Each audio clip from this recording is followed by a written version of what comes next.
এই মাসগুলোকে বলা হয় আশহুরে হজ, হজের মাসসমূহ।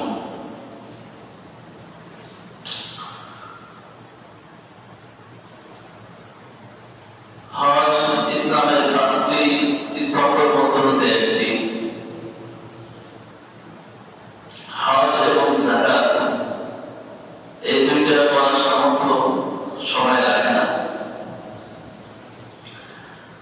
তো সেই হিসাবে আমাদের মনে হতে পারে ইসলামের 5টি স্তম্ভের মধ্যে এমন 2টি ইবাদত কেন ঢোকানো হলো যেগুলো সামর্থ্য সবার থাকে না। ইসলামের স্তম্ভ তো খুব বেশি না, মাত্র 5টার মধ্যে 2টা করার সামর্থ্যই অধিকাংশ মানুষের নাই। তাই এটার উত্তর হলো হজ যদিও সবার উপর খরচ না, প্রয়োজনের অতিরিক্ত যাদের কাছে হজে যাওয়া এবং আসা এবং এই সময়টায় পরিবারের প্রয়োজনীয় খরচ, ওষুধপাতি এগুলো দেওয়ার সামর্থ্য যাদের আছে, অর্থাৎ প্রয়োজনের অতিরিক্ত 7 লক্ষ 7.5 লক্ষ টাকা পরিমাণ যাদের কাছে আছে, অথবা এই পরিমাণ টাকার সম্পদ যাদের কাছে আছে, তাদের উপরেই হজ খরচ। সবার উপর যদিও হজ খরচ না, কিন্তু হজের যে শিক্ষা, এই শিক্ষা যারা হজ করবে না তারাও দিতে পারে। হজের ক্ষেত্রে আলোচনা 2 ধরনের, একটা হলো যারা হজে যাবেন তাদের উদ্দেশ্যে কেন্দ্র করে, আরেকটা হলো যারা হজ করতে পারবেন না তাদেরও এই হজের বিধান থেকে কি কি শিক্ষণীয় আছে সেগুলো শেখার দরকার আছে না নাই? যেমন সারা জীবন মানুষ কত সুন্দর সুন্দর কাপড় পরে, দামি দামি কাপড় পরে, কিন্তু হজে ধনী গরিব সবাইকে সেরাই বিহীন ছাড়া কাপড় পরতে হয়। তো এই যে সমতা, প্রত্যেক মুসলমান হিসাবে সমান, প্রত্যেক মুসলমান ভাই ভাই, ধনী গরিব ভেদাভেদ নেই। কিয়ামতের দিন সবাইকে আল্লাহ তাআলা কাপড়বিহীন অবস্থায় উঠাবে। মানুষ যেভাবে দুনিয়াতে এসেছে সেভাবে কিয়ামতের দিন উঠবে। আয়েশা রাদিয়াল্লাহু আনহা বলেন, আল্লাহর রাসূল, তাহলে মানুষের শরীরে যদি কাপড় না থাকে তাহলে এটা অনেক লজ্জার ব্যাপার। একজন যদি আরেকজনের শরীরের দিকে তাকায় তাহলে এটা লজ্জাজনক ব্যাপার। আল্লাহ রাসূল বললেন, কিয়ামতের দিন প্রত্যেকেই নিজের হিসাব নিকাশ নিয়ে এতটাই ভীত সন্ত্রস্ত, এতটাই ভয় থাকবে যে কারো সতরের দিকে, কোন অঙ্গের দিকে তাকানোর সুযোগ থাকবে না।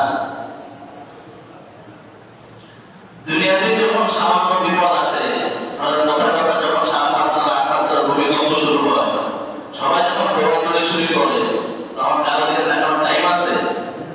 তো কিয়ামতের ভূমিকম্প হবে ইন্না জালজালাতাস সাআতি শাইউন আযীম, সবচেয়ে বড় ভূমিকম্প। বর্তমানে যে ভূমিকম্প হয় এগুলো দ্বারা তো পাহাড় সরে যায় না, কিন্তু কিয়ামতের ভূমিকম্পের সময় আল্লাহ রাব্বুল আলামিন ইরশাদ করেন, ওয়াতাসিরুল জিবালু সায়রা, ইসরাফিল আলাইহিস সালামের ফুৎকার এমন ভাবে ভূমিকম্প শুরু হবে, পাহাড় নিজের জায়গা থেকে সরে অন্য জায়গায় দৌড়ানো শুরু করবে। আল্লাহু আকবার। তো হজের ক্ষেত্রে বিষয়টা যখন সবাই বাইতুল্লাহর মাঝখানে রেখে তাওয়াফ করে, নারী পুরুষ সবাই একসাথে তাওয়াফ করে। যারা হজ ভবনে গেছে তারা বলতে পারবে, নারী পুরুষ একসাথে তাওয়াফ করে, নারীদের জন্য আলাদা জায়গা না। কিন্তু আপনারা বলেন তো, তাওয়াফ করা অবস্থায় কোনো মহিলা থেকে কখন বদল গেছে? যায় না। এই জন্য হজ নামে কোরআন শরীফে একটা সূরা আছে, 17 নম্বর পারা 10 নম্বর পৃষ্ঠায়। এই সূরার নামই হলো সূরাতুল হজ। বুঝা যাচ্ছে এই সূরার নামই যেহেতু সূরাতুল হজ, এই সূরায় হজ নিয়ে আলোচনা হবে, তাই না? কিন্তু তারপরও এই সূরা শুরু হয়েছে কি আমাদের আলোচনা দিয়ে, ইয়া আইয়ুহান নাসু তাকু রাব্বাকুম ইন্না জালজালাতাস সাআতি শাইউন আযীম। হে লোক সকল, তোমরা আল্লাহ তাআলাকে ভয় করো, নিশ্চয় কিয়ামতের পরিস্থিতি, কিয়ামতের ভূমিকম্প হবে অনেক বড়, প্রলয়ঙ্করী একটি ভূমিকম্প। তো কিয়ামতের সাথে হজের কি কি মিল আছে? প্রায় 10টি মিল আছে। এটা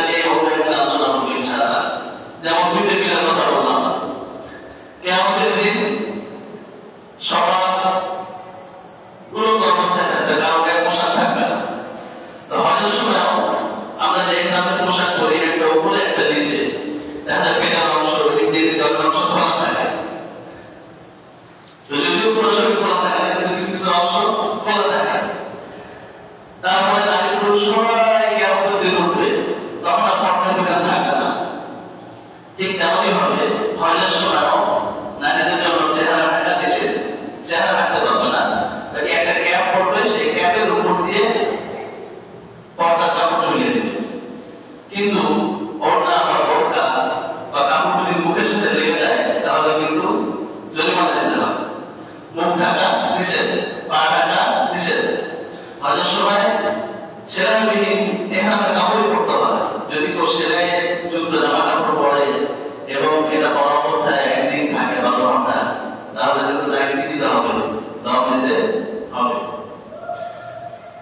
এই ধরনের অনেকগুলো মিল আছে যেগুলো নিয়ে সেটা পরে একটা সময় আলোচনা করবো। তো মূলত যেটা বলতে চাচ্ছিলাম যে হজ করার সামর্থ্য সবার নেই, কিন্তু হজ থেকে শিক্ষা নেওয়ার সামর্থ্য সবার আছে কিনা? আছে। হজে যাওয়ার সময় 9 তারিখে, জিলহজ মাসের 9 তারিখে আরাফার ময়দানে সবাইকে একসাথে থাকতে হয়। এটাকে বলা হয় উকুফে আরাফা। হজের যে মূল ফরজ কয়েকটি কাজ রয়েছে তার মধ্যে অন্যতম একটি কাজ হলো উকুফে আরাফা, আরাফায় অবস্থান করা। আপনাদের এখানে হজে গেছে নীতি করবে এমন কেউ আছেন কি? থাকলে হাত তুলবেন। মাশাআল্লাহ। এখন আরাফার ময়দান, এটা কি খোলা ময়দান না? খোলা ময়দান। খোলা ময়দানে কেন অবস্থান করতে হয়? এখন তো সুন্দর সুন্দর বিল্ডিং নামানো হয়েছে, সেই জায়গায় কি এটা বলা যাবে না? কিন্তু না, এটা খোলা ময়দানে, আরাফার ময়দানে অবস্থান করতে হবে। এবং আপনারা জানেন যে সৌদিতে কি পরিমাণ গরম পড়ে, গরমে ঘেমে এমনকি অনেক হাদিসে ওখানে স্ট্রোক করে, গরমে অনেক অসুস্থ হয়ে যায়, আমাদের অনেকে মারাও যায়। তো কিয়ামতের দিন সবাই খোলা ময়দানে দাঁড়িয়ে থাকবে, সূর্য মানুষের অনেক কাছাকাছি থাকবে। এই কিয়ামতের সাথে আমাদের মিল আছে না নাই? আছে। তো হজে যাওয়ার পর মানুষ এখান থেকে শিক্ষা নেবে যে কিয়ামতের দিনও এক সময় আমাকে এভাবে সূর্যের তাপের নিচে সরাসরি দাঁড়াতে হবে।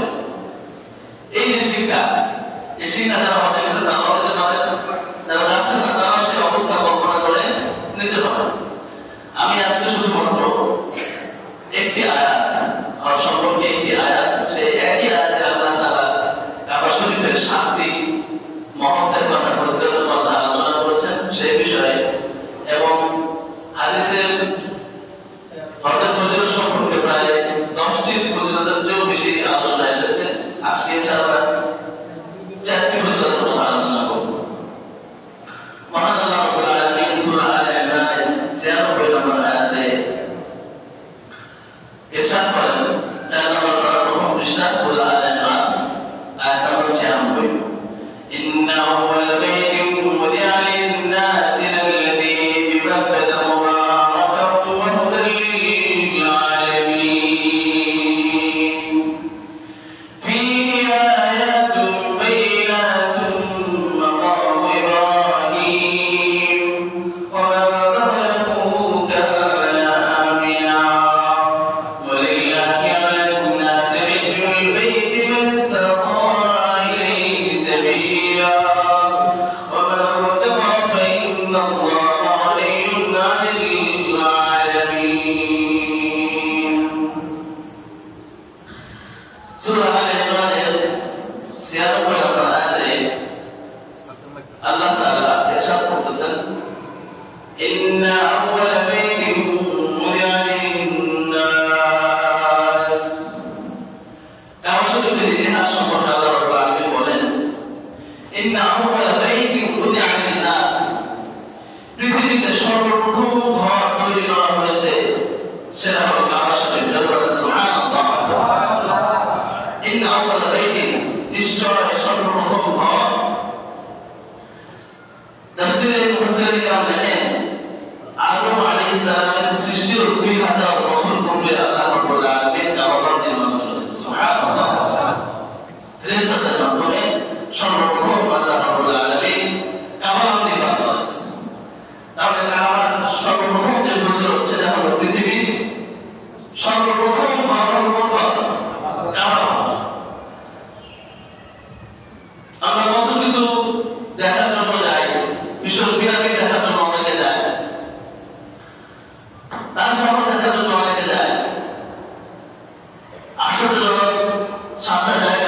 দর্শন করার জন্য মানুষ যায়। তো পৃথিবীর সর্বপ্রথম কোন ঘর সেটা আমাদের দেখার দরকার আছে না নাই? তো সর্বপ্রথম ঘর হলো কাবা শরীফ। ইন্না আউয়ালা বাইত, কাবা এক নম্বর ফজিলত হলো কাবা এমন একটি ঘর এই পৃথিবীতে সর্বপ্রথম তৈরি করা হয়েছে। দুই নম্বর বুদিআ লিন-নাস, এই কাবা তৈরি করা হয়েছে মানুষের কল্যাণের জন্য। কাবা শরীফ এমন একটি ঘর যে ঘরের দিকে তাকিয়ে থাকলেও আল্লাহ রাব্বুল আলামিন সওয়াব দান করেন। সুবহানাল্লাহ। এ সম্পর্কে ইমাম তাবরানী রাহমাতুল্লাহি আলাইহি মুতাওয়াত্তির তাবরানী এই কিতাবে যে হাদিস উল্লেখ করেন, হাদিস নাম্বার 11248, আব্দুল্লাহ ইবনে আব্বাস রাদিয়াল্লাহু তাআলা আনহু থেকে বর্ণিত বিশ্বনবী সাল্লাল্লাহু আলাইহি ওয়াসাল্লাম ইরশাদ করেন, ينزل الله كل يوم 20 و100 رحمة وعن رب العالمين প্রতিদিন কাবার উপরে 120 টি রহমত নাযিল করেন। সুবহানাল্লাহ। প্রতিদিন কাবা শরীফের উপর কয়টি রহমত নাযিল হয়? 120 টি। সিদ্দুনা মিনহা লিত-তাওয়াফিন, 60 টি রহমত যারা কাবা শরীফের আশেপাশে তাওয়াফ করতেছে তাদের জন্য আল্লাহ তাআলা নাযিল করেন। সুবহানাল্লাহ। তাওয়াফের কয়টি রহমত হয়? 60 টি রহমত। বাকি থাকলো কয়টি? বাকি থাকলো কয়টি? 60। وَأَرْبَعُونَ لِلْعَاكِفِينَ حَوْلَ الْبَيْتِ, 40 টি রহমত নাযিল করেন যারা বাইতুল্লাহে ইতিকাফরত অবস্থায় আছে। আমরা অনেকে মনে করি ইতিকাফ মনে হয় রমজানের শেষ 10 দিনে করা যায়। ইতিকাফ বলা হয় মসজিদে আল্লাহ তাআলাকে রাজি খুশি করার জন্য মসজিদে অবস্থান করা। ইতিকাফ লম্বা সময় করা যায়, অল্প সময়ও করা যায়। আমরা যখন নামাজের জন্য মসজিদে ঢুকছি, তো মসজিদে ঢোকার কয়েকটি সুন্নাত রয়েছে, 5টি। তার মধ্যে একটি হলো ইতিকাফের নিয়তে মসজিদে ঢোকা। আপনি যদি ইতিকাফের নিয়তে ঢুকেন তাহলে নামাজ পড়ার যে সময়টা আপনি মসজিদে কাটাইলেন, অবস্থান করলেন, সেই সময়টা ইতিকাফের সওয়াব পেয়ে যাবেন। সুবহানাল্লাহ। আর যদি ইতিকাফের নিয়ত না করেন তাহলে মসজিদে আসার যে সওয়াব আছে, প্রতি কদমে একটি নেকি, একটি গুনাহ মাফ, একটি দরজা বন্ধ হওয়া এবং নামাজের যে সওয়াব সেটা পাবেন, কিন্তু ইতিকাফের সওয়াবটা পাবেন না। এজন্য নফল আমলের মধ্যে একই সাথে কয়েকটা নিয়ত করা যায়। যেমন তাহাজ্জুদ নামাজ, এর সময় যদি আপনি নিয়ত করেন যে আমি 2 রাকাত তাহাজ্জুদ নামাজ পড়তেছি সালাতুল হাজাত হিসাবে, আমার কোনো প্রয়োজন পূরণ করার উদ্দেশ্যে, আমার পাশাপাশি সালাতুল তাওয়াব, আমার জীবনে যা গুনাহ হয়ে গেছে সেই গুনাহ আল্লাহ তাআলা মাফ করেন সেই হিসাবে, তাহলে 2 রাকাত তাহাজ্জুদের মধ্যে একাধিক নিয়ত করা যায়, সালাতুল হাজাত এবং সালাতুল তাওয়াব। নিয়তটাকে আরো ব্যাপক করতে পারেন যে এই 2 রাকাত নফল 2 রাকাত নামাজ আমি পড়ছি এই উদ্দেশ্যে, এটা দ্বারা যে সওয়াব হবে সেই সওয়াবটা আল্লাহ তাআলা আমার মৃত বাবা মা আত্মীয়স্বজনদের আমলনামা পৌঁছে দেন। তাহলে ইনশাআল্লাহ সওয়াবের যোগ হয়ে গেল। সুবহানাল্লাহ। তো যেটা বলতেছিলাম যে প্রতিদিন আল্লাহ তাআলা কাবা শরীফের উপরে 120 টি রহমত নাযিল করেন। 60 টি যারা তাওয়াফ করে তাদের জন্য, وَأَرْبَعُونَ لِلْعَاكِفِينَ حَوْلَ الْبَيْتِ, 40 টি রহমত যারা বাইতুল্লাহ ইতিকাফ করে তাদের জন্য। সুবহানাল্লাহ। তো বাইতুল্লাহ দীর্ঘ 10 দিন বা 1 দিন 3 দিন ইতিকাফ করতে হবে এটা জরুরি না। যখন হারাম শরীফে ঢুকতেছেন কাবা শরীফে, তখন নিয়ত করলেন যে আল্লাহ আমি ইতিকাফের নিয়ত করলাম, তাহলে আপনি ইতিকাফটা এর মধ্যে বন্ধ হয়ে গেল। সুবহানাল্লাহ। 60 টি গেল, 40 টি গেল, আর বাকি থাকলো কয়টি? 20 টি। وَعِشْرُونَ مِنْهَا لِلنَّاظِرِينَ إِلَى الْبَيْتِ, 20 টি রহমত আল্লাহ তাআলা ওই সমস্ত ব্যক্তিদের জন্য নাযিল করেন যারা কাবা শরীফের দিকে তাকিয়ে থাকে, কাবা শরীফের দিকে চেয়ে থাকে। সুবহানাল্লাহ। কাবা শরীফের দিকে তাকিয়ে থাকা, কাবা শরীফ দেখা, এটাও একটা ইবাদত। সুবহানাল্লাহ। যারা কাবা শরীফের দিকে তাকিয়ে থাকবে তাদের জন্য দৈনিক আল্লাহ রাব্বুল আলামিন 20 টি রহমত নাযিল করেন। এজন্য আমরা যখন হজ উমরায় যাব, তাওয়াফ সাই এগুলো তো আছেই, পাশাপাশি কিছুক্ষণ সময় কাবার দিকে তাকিয়ে থাকবো।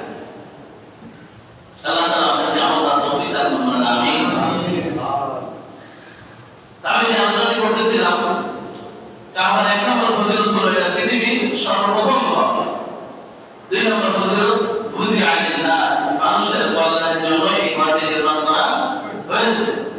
অপরাধ তো নির্মাণ করা হয়, গুমঘর, সেলঘর, জেলখানা এগুলো নির্মাণ করা হয়, কিন্তু এগুলো শাস্তি দেওয়া হয়। সবকিছুই কি মানুষের কল্যাণের জন্য নির্মাণ করা হয়? হয় না। তো কাবা এমন একটি ঘর যেটি মানুষের কল্যাণের জন্য নির্মাণ করা হয়েছে। যেমন কাবা শরীফের দিকে যদি কেউ তাকায়, তার উপর রহমত এবং কল্যাণ নাযিল হয়েছে। সুবহানাল্লাহ। এই কাবা শরীফ হলো আল্লাযী বিবাক্কা, এই কাবা শরীফ মক্কায় অবস্থিত। কাবা শরীফ তো স্বাভাবিকভাবে ইট পাথর সুরকি এগুলো দ্বারাই তৈরি। কেউ যদি মনে করে যে মক্কায় যে কাবা আছে, আমি তার থেকেও দামি একটি, তার চেয়েও বড় ঘর, তার থেকেও সুন্দর একটি ঘর স্বর্ণ এবং রূপা দিয়ে তৈরি, মণিমুক্তা দিয়ে তৈরি করবো, তাহলে কি সেটা কাবার সমান দামি হবে? লন্ডন তৈরি করবো, আমেরিকায় তৈরি করবো, ইউরোপে তৈরি করবো, আরো উন্নত দেশে তৈরি করবো, চাকচিক্য যে সমস্ত দেশে বেশি সেই সমস্ত দেশে তৈরি করবো, তাহলে হবে? হবে না। আল্লাযী বিবাক্কা, এই কাবা শরীফের ফজিলত মক্কায় যে কাবা আছে তার জন্যই নির্ধারিত। 4 নম্বর মুবারাকা, কাবা শরীফ বরকতে পরিপূর্ণ একটি ঘর। সুবহানাল্লাহ। কাবা শরীফে যারা যাবে তাদেরকে আল্লাহ তাআলা বরকতে পরিপূর্ণ করে দিবেন। সুবহানাল্লাহ। বিশেষ দিকে একটা হাদিস বলবো, যে হাওয়াজনে যারা যাবেন তাদেরকে আল্লাহ তাআলা অর্থের দিক দিয়ে কিভাবে ধনী করে দেয় এই সম্পর্কে বিস্তারিত হাদিস আছে। তো কাবা শরীফ হলো এমন একটি ঘর, যে ঘরের কাছে যারা যাবে তাদের ধন সম্পদ আল্লাহ তাআলা বরকত দিয়ে দিবেন। সুবহানাল্লাহ। 5 নম্বর রহমাতুল লিল আলামিন, কাবা শরীফ হলো সমস্ত জগৎবাসীর জন্য, পৃথিবীবাসীর জন্য হিদায়াত। কাবা শরীফে যারা যাবে, হাজুমায় যারা যাবে, এই কাবা শরীফ দেখলে অবশ্যই অবশ্যই আল্লাহর কথা স্মরণ হবে, আখিরাতের কথা স্মরণ হবে, কবরের কথা স্মরণ হবে, জান্নাতের কথা স্মরণ হবে। যারা ঠিক কিনা? তো হুদাল লিল আলামিন, কাবা শরীফ দেখার পরে মনে একটা অন্যরকম অবস্থা চলে আসে। যারা মাঝে হয়ে গেছে বলেন, কাবা শরীফ দেখার পরে মনে একটা অন্যরকম অবস্থা তৈরি হয় না? হুদাল লিল আলামিন, মানুষের জন্য হেদায়েত। এটা কোনো হাদিস না, এটা কোনো কোরআন, এটা একটা ঘর, কিন্তু এই ঘরটা দেখলে আপনার অন্তর পরিবর্তন হয়ে যাচ্ছে। কোরআন হাদিস, কোরআন আল্লাহর বাণী, হাদিস আল্লাহর রাসূলের বাণী, এগুলো শুনলে যেমন মানুষের অন্তর পরিবর্তন হয়, মানুষের হেদায়েত হয়। কাবা শরীফ একটি ঘর, কিন্তু এই ঘরের মধ্যে আল্লাহ এমন বৈশিষ্ট্য রেখেছেন যে এটা দেখার দ্বারাই মানুষের হেদায়েত হয়ে যাচ্ছে। সুবহানাল্লাহ। এজন্য দেখা যায় অনেকে হজ করে আসার পরে, ওরা করে আসার পরে চেঞ্জ হয়ে যায়, পরিবর্তন হয়ে যায়, গুনাহ ছেড়ে দেয়, তার হেদায়েত হয়ে যায়। কি পার্থক্য বলে? সে তার নামাজ এখানেও পড়তো, রোজা দেশেও রাখতো, তার সত্তা দেশেও করতো, কিন্তু পরিবর্তন না হয়ে গেল কেন? কাবা শরীফের বরকতে আল্লাহ রাব্বুল আলামিন তাকে হেদায়েত দিয়ে দিয়েছেন। সুবহানাল্লাহ। 6 নম্বর ফজিলত, ফীহি আয়াতুম বাইয়িনাতুম মাকামু ইব্রাহিম, কাবা শরীফের আশেপাশে আল্লাহ রাব্বুল আলামিন একাধিক নিদর্শন রেখেছেন। আল্লাহ রাব্বুল আলামিনের কুদরতের আলামত এবং নিদর্শন তিনি রেখে দিয়েছেন। সুবহানাল্লাহ। বাইয়িনাতুন, বাইয়িনাতুন, বাইয়িনাতুনের বহু বচন, একটি নিদর্শন নয়, দুইটি নিদর্শন নয়, একাধিক বহু নিদর্শন আল্লাহ রাব্বুল আলামিন কাবা শরীফের আশেপাশে রেখে দিয়েছেন। যেমন কাবা শরীফের পাশেই মাকামে ইব্রাহিম আছে, একটি পাথর যেখানে ইব্রাহিম আলাইহিস সালামের পায়ের ছাপ আছে। 7টি তাওয়াফের 7টি চক্কর দেওয়ার পরে সেখানে নামাজ পড়তে হবে। তো দেখুন, পৃথিবীতে আমরা যে সমস্ত পাথর দেখি সেগুলো কি নরম না শক্ত? নরম না শক্ত? শক্ত। সেগুলোর উপরে হাতের ছাপ, পায়ের ছাপ বসে? বসে না। কিন্তু এই পাথর আল্লাহর এমন একটি কুদরতি পাথর, যে পাথর আল্লাহ রাব্বুল আলামিনের দরবারে ফরিয়াদ করলেন, আপনার খলিল, আপনার বন্ধু ইব্রাহিম আলাইহিস সালাতু ওয়াস সালাম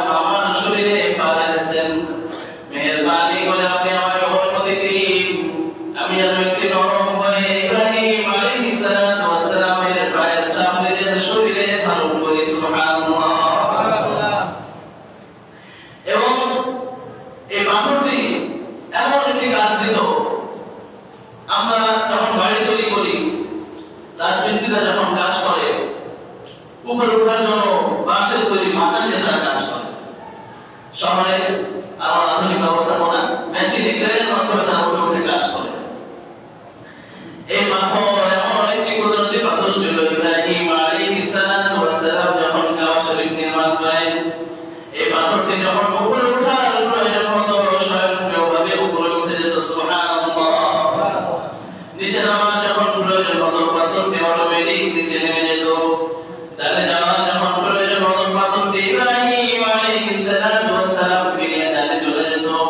বামে যাওয়ার যখন প্রয়োজন হতো পাথরটি ইব্রাহিম আলাইহিস সালাম ফিরিয়ে বামে চলে যেত। সুবহানাল্লাহ।